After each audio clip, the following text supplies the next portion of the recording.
We have this diagram here, party divisions of the United States Congress. And what this helps us visualize is which parties controlled the various houses of Congress, as well as which party was in control of the White House. So, for example, during Lyndon Johnson's administration, he was a Democrat. That's why it is colored in blue. And then we see in this light blue color, the Senate leaned towards the Democrats, and the House in this dark blue color leaned towards the Democrats as well.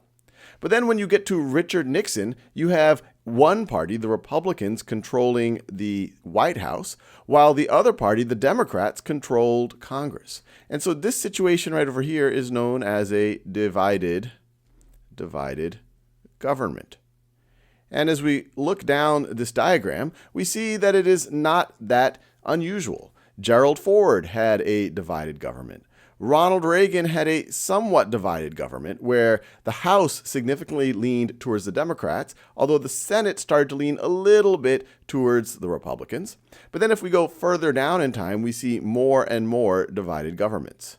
So if we go all the way down to at least the present when this video was created, we see that George H.W. Bush faced a divided government. He was a Republican. You had the House and the Senate lean towards the Democrats. Bill Clinton, at the beginning, it wasn't divided, but most of his administration, he had a divided government. George W. Bush had a divided government near the end of his administration. And Obama dealt with a divided government during the second half of his first term and his second term. One question is, why does it matter if you have a divided government like we had, let's say, in this time period right over here? Well, one negative of it that some people will often cite is that you might have some form of extreme partisanship.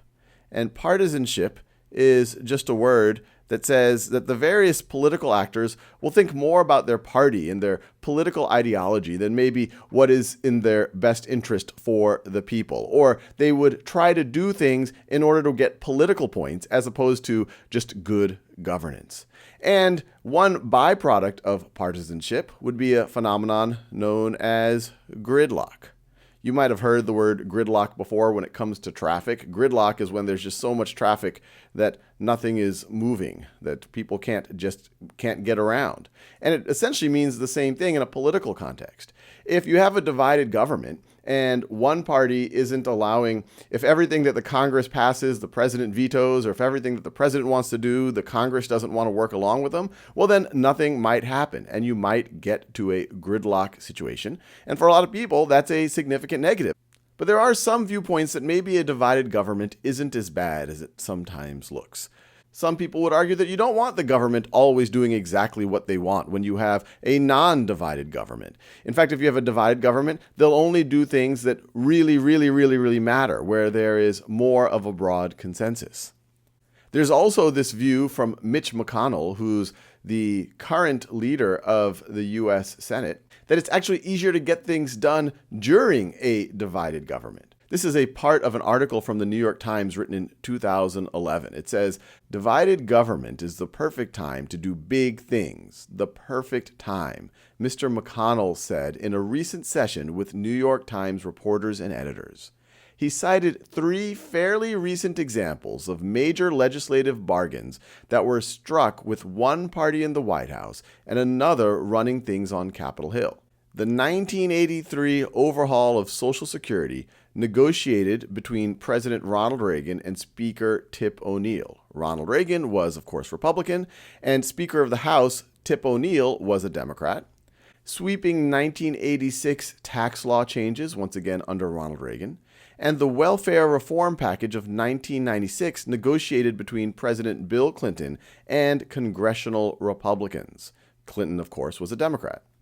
None of those things, in my view, would have occurred in unified government, Mr. McConnell said, referring to control of Congress and the White House by one party.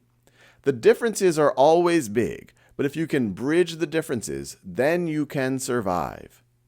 The beauty of divided government, very few people say that, the beauty of divided government, in the eyes of Mr. McConnell, is that it provides both parties with near bulletproof political cover, since neither can attack the other after legislation is passed, while it also gives both parties the ability to take political credit.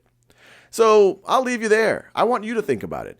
Do you agree with Senator McConnell that divided government can actually be a good thing? Or do you think this notion of divided government and partisanship does lead to gridlock, and for the most part, it is a bad thing? And then we can also think about our system of government, because our system of government definitely allows for things like a gridlock to occur, while many other systems, like a parliamentary system, you always have the majority or a ruling coalition party also in charge of the executive, so you're not likely to have this type of gridlock. So think about it. Which system do you like? And is a divided government a good or a bad thing?